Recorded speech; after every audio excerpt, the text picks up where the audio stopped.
laughing and drunk. She told her friends that she could do better than me and even called me inferior. She didn't know that I was listening from the other room. I quietly picked up the Christmas gift I had planned to give her and left without saying a word. The next day, one of her friends messaged me and said, "What have you done?" She has been crying ever since. I'm 28, a software developer, and I thought I had finally found someone who understood me. Her name was Lila, and we'd been together for 2 years. 2 years of what I believed was mutual respect, shared dreams, and genuine connection. I met Lila at a tech conference in Austin. She was working in marketing for a startup, ambitious and magnetic in a way that drew people to her. I'm quieter, more analytical, the kind of person who prefers solving problems to being the center of attention. She used to say that's what she loved about me, that I was steady and real in a world full of posturing. Our relationship wasn't perfect. Over the past 6 months, I'd noticed small shifts. She'd started making offhand comments about my career trajectory, how some of her friends' partners were moving into management or starting their own companies. I was content where I was, good salary, interesting work, solid team. But Lila seemed to be measuring me against some invisible standard I hadn't agreed to. Still, I loved her.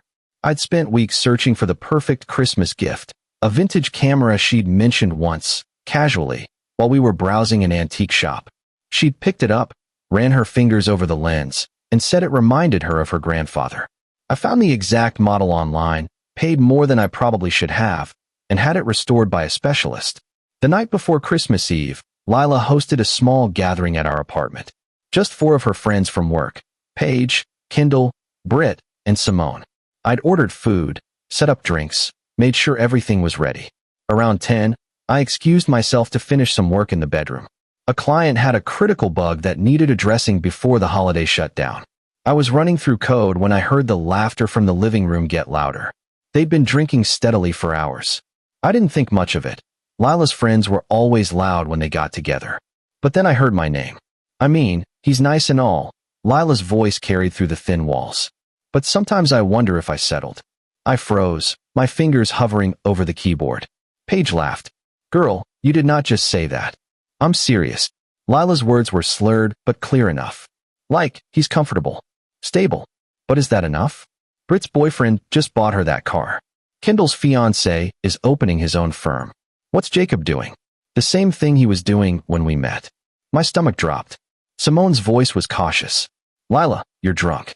"Maybe." "No, I'm honest when I'm drunk," Lila interrupted. "I could do better. I know I could. He's inferior." God, that sounds awful, but it's true. He doesn't push himself. Doesn't want more. Just sits there in his little developer bubble, perfectly happy being mediocre. The room went quiet for a moment. Then Kendall spoke up. "That's pretty harsh." "It's honest," Lila said. "You guys know what I mean. You've thought it too." I sat there, staring at my laptop screen without seeing it. My hands were shaking. 2 years. 2 years of planning a future with someone who thought I was inferior, who measured me against her friends' partners and found me lacking, who used the word settled. I saved my work, closed the laptop, and stood up. My movements felt mechanical, disconnected. I walked to the closet where I'd hidden the wrapped camera on the top shelf. The silver paper caught the light, the red ribbon I'd tied carefully that morning. I picked it up and held it for a moment. Then I grabbed my coat, my keys, and my wallet. The living room was a blur of faces as I walked through. Lila looked up, mid-laugh, her cheeks flushed. "Jacob, where are you going?" I didn't answer. Didn't look at her. Just kept walking to the door. "Jake, it's almost midnight. What's wrong?" I opened the door and stepped into the cold December air. Behind me, I heard Paige say something, heard chairs scraping. But I was already down the stairs, getting into my car, setting the wrapped gift on the passenger seat. I drove to my brother's place across town. Caleb opened the door in his pajamas, took one look at my face, and stepped aside without a word. I slept on his couch that night with the camera still wrapped beside me. The next morning, I woke up to 17 missed calls and 32 texts from Lila. I ignored them all. Around noon, my phone buzzed with a message from Kendall. "Jacob, I don't know what happened, but Lila's been crying since you left. She won't tell us what's wrong. She just keeps saying she ruined everything." "What did you do?" I stared at that message for a long time. What did I do? I read it again, feeling something cold settle in my chest. I typed back. "I didn't do anything. I just left. Kendall responded immediately. She's devastated. She thinks you're breaking up with her. Are you? I didn't answer. By evening, Lila showed up at Caleb's apartment. I don't know how she figured out I was there. Maybe she'd called my family. My brother answered the door, and I heard her voice, desperate and raw. Is he here? Please, I need to talk to him. Caleb glanced back at me. I shook my head. He doesn't want to see you right now, Caleb said, his voice gentle but firm. Jake, Lila called past him. Jake, please. I don't understand what I did. That's what broke something in me. She genuinely didn't know. Didn't remember. I walked to the door, and Caleb stepped aside. Lila's eyes were swollen, her makeup smeared. She looked smaller somehow, wrapped in the oversized coat I'd bought her last winter. Thank God. Jake, what's going on? You just left.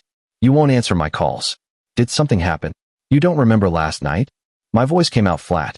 She blinked, confused. We were just having drinks. You went to work on something. Then you came out and left without saying anything. I've been losing my mind trying to figure out. You told your friends I was inferior. The color drained from her face. You said you settled for me, that you could do better, that I was mediocre, and you wondered if being comfortable was enough. I kept my voice level, watching her expression crumble. You said all of this while I was in the next room, Lila. Her hand went to her mouth. Oh my God. I heard every word. Jake, I was drunk. I didn't mean. That's the thing about being drunk, I interrupted. It doesn't make you a different person. It just removes the filter. You meant it. You just never intended for me to hear it. Tears were streaming down her face now. I don't think you're inferior. I don't. My friends were talking about their relationships, and I got caught up, and I said stupid things to sound. I don't know. God, I'm so sorry. Sorry you said it. Or sorry I heard it. She flinched like I'd slapped her. Both. Neither. I don't know. Jake, please. Don't do this. We can talk about it. I'll do anything. I felt tired suddenly, bone deep tired. You compared me to your friends' boyfriends like I was a car you weren't sure you wanted to trade in. You used the word settled. Do you understand what that means?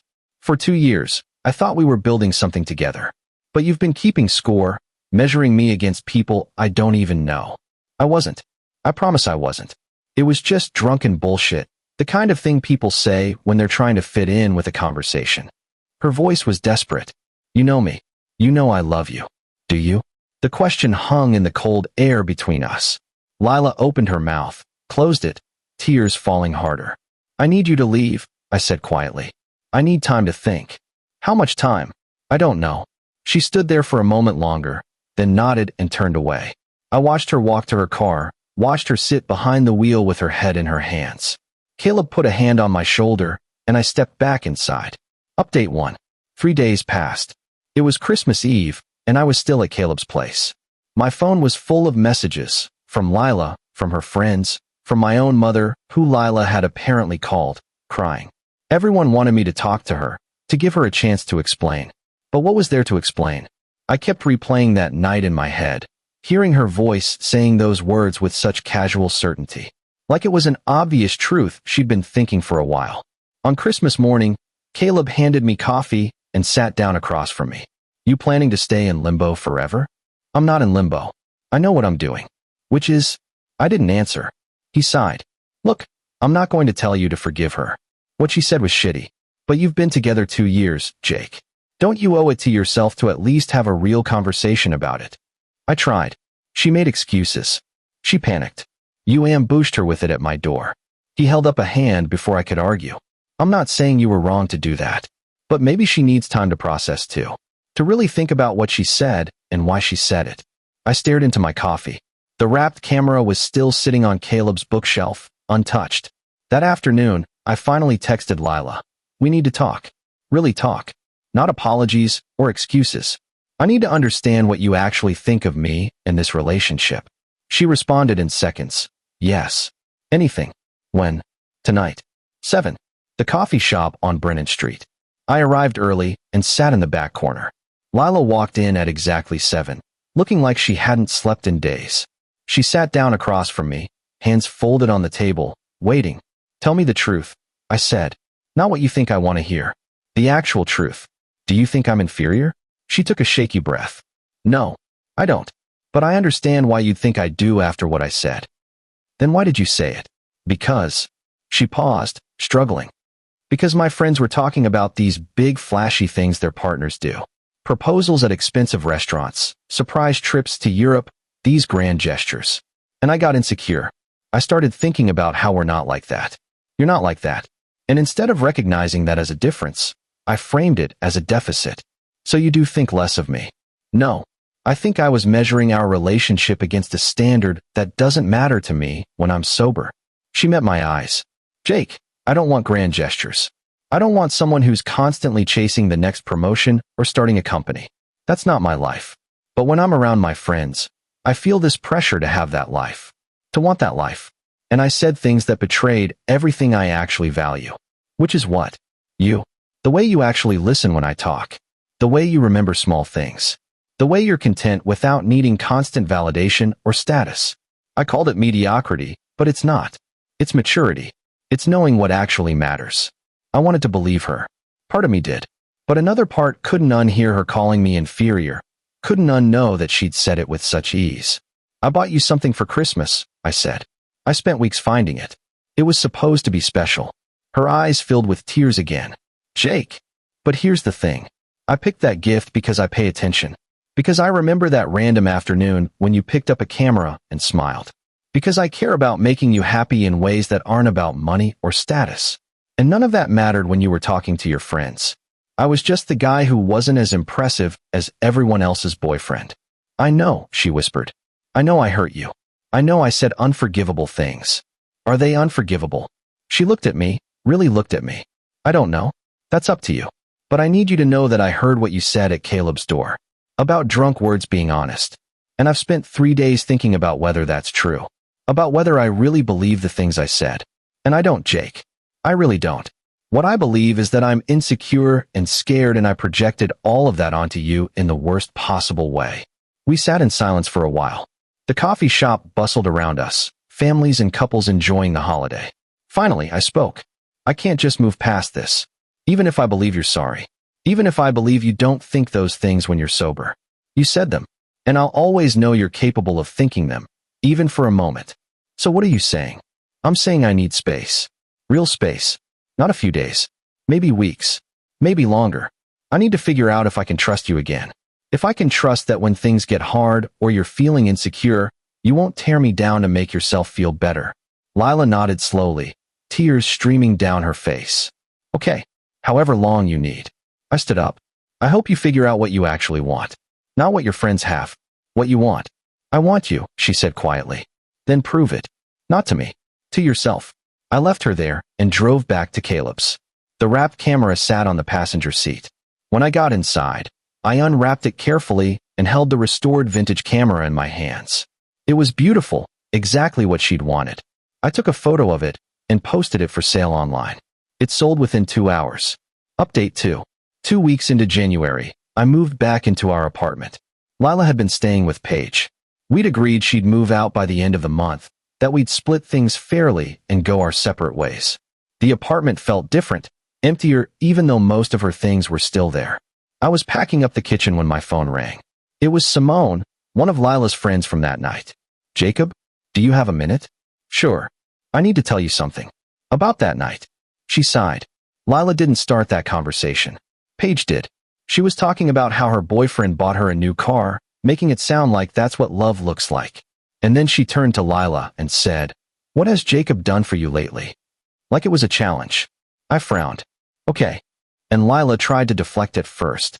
She said you were great, that you'd been planning a special Christmas. But Paige kept pushing, kept comparing. And then Britt and Kendall joined in.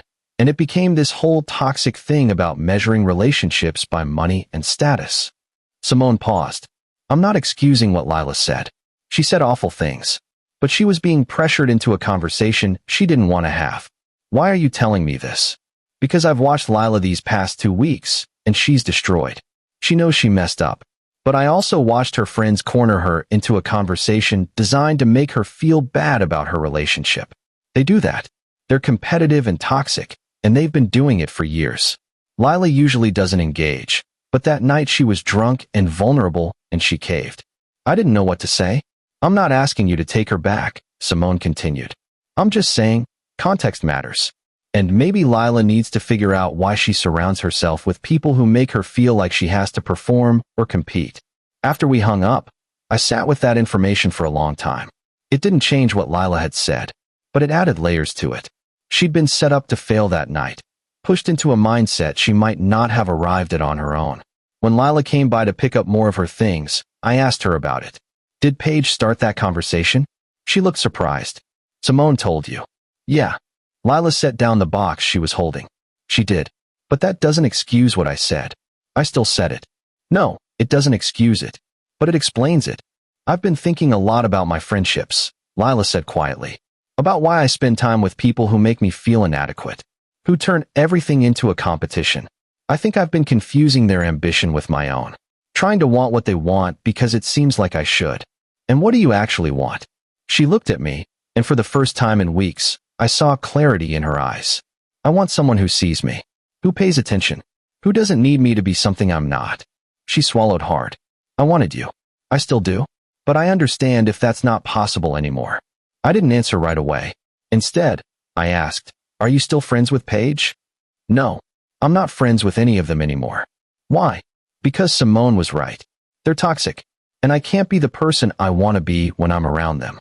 I can't value the things I actually value when I'm constantly being told they're not enough. We stood there in the half-packed apartment, and I felt something shift. Not forgiveness, not yet, but understanding. Lila had been living in two worlds, the one she actually wanted and the one her friends told her she should want. And that night, drunk and off guard, she'd let the wrong world speak. I'm not ready to get back together, I said finally. But I'm willing to try coffee again. Maybe once a week. See where things go. Lila's eyes widened. Really? Really? But I need you to figure out who you are without those people in your life. And I need to figure out if I can trust you again. That's fair. That's more than fair. She moved out at the end of January. We had coffee the following week, then again the week after. The conversations were careful at first, both of us navigating new territory. But slowly, incrementally, we started to rebuild something. Not what we had before, that was gone. But something more honest, more deliberate. By March, we were dating again, officially. It wasn't the same relationship. We were more careful with each other, more aware of the damage words could cause. Lila had started therapy, working through her insecurities and her tendency to seek validation from people who didn't have her best interests at heart. I never bought her the camera. That ship had sailed. But one Saturday in April, we were walking through a flea market, and she stopped at a booth selling vintage photographs. She picked one up, a black and white shot of a couple dancing in the rain, and smiled. This is beautiful, she said. I bought it for her. Not because she expected it, or because I was trying to prove something, but because it mattered to her, and that mattered to me. That night, she hung it in her new apartment, and we sat on her couch drinking wine. Thank you for giving me another chance, she said. You gave yourself another chance, I replied. I just decided to be there for it. She leaned her head on my shoulder, and for the first time in months, it felt right. Not perfect, not healed, but right. We're still together now, almost a year after that Christmas Eve. We're better than we were, stronger in ways that matter. She knows what I overheard will always be there, a scar on what we have. And I know her insecurities will always exist, something she'll have to consciously work against. But we're trying. And sometimes, that's enough.